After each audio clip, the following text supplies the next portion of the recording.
Welcome to Wake County Public Schools ASCA National Model tutorial for calendars. Today we will be exploring keeping and sharing calendars as part of a comprehensive ASCA National Model school counseling program. Calendars are commonly used by school counselors to keep track of meetings, appointments, and other duties. But how detailed are the calendars that you keep? The saying goes, if you don't plan your time, someone else will help you waste it. Calendars provide structure to your program and to your day. While unexpected issues will always arise, keeping a detailed calendar will help you to quickly determine what needs to be done when.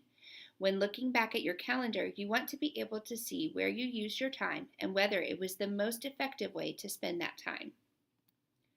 In the ASCA National Model, there are two types of calendars, the annual calendar and the weekly calendar. The annual calendar shows the scope of the program and identifies program priorities. All major activities delivered or coordinated by the school counselor or counselors are included. The annual calendar should be posted in the school or on the website so that all stakeholders can learn about the opportunities available to them.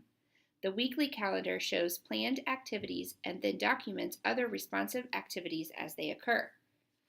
The weekly calendar will have a public version that includes all scheduled activities, duties, and responsibilities, and a private version that will include students' names and information. Let's look at the process for creating calendars. ASCA has an annual calendar template available on their website.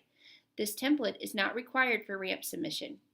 In the template, we can see that there is a section for ongoing services and then each month of the school year. The columns are used to list the different types of activities. What are the activities that you know will happen in August and December? Other activities like 504 meetings, individual counseling, and crisis response are ongoing services provided throughout the year. Make sure to include parent nights, core curriculum lessons, groups provided, consultations with grade levels or teachers, and any other services typically provided throughout the year. It is helpful to highlight any activities related to your program goals. You can choose to color code these by goal or to literally highlight the services. Here we have a list of possible activities to be included in your annual calendar. When listing items like groups and classroom lessons, be sure to list by topic and not a blanket groups in every month. A comprehensive list of your annual activities is a great tool for sharing your program with stakeholders. Consider how you will share your calendar at your building. Will you post it in the office? Link on your website?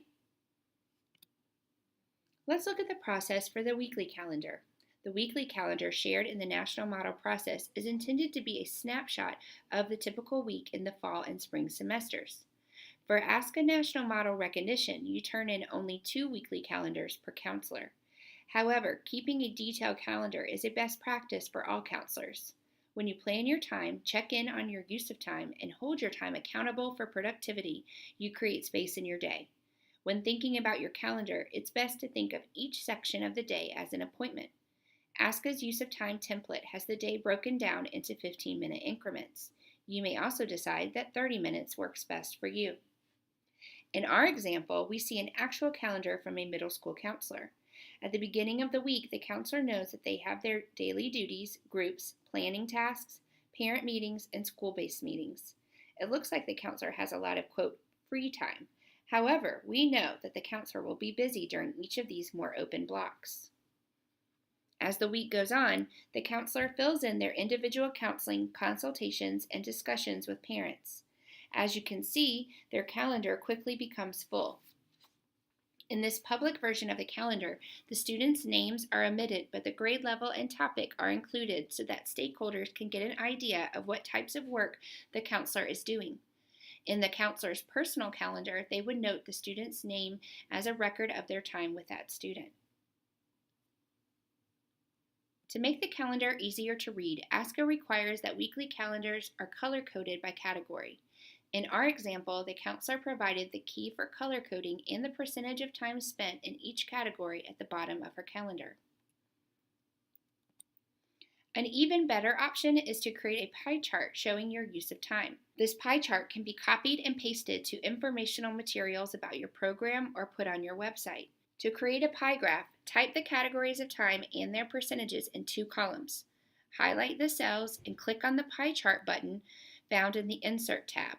Excel will automatically make a pie chart with your percentages. Your weekly calendar should align with the recommendation of 80% direct and indirect services to students and 20% or less in system support and program planning. If yours does not, use this as an opportunity to discuss your time as a counseling team or with your administrator. I've created 2 resources for you.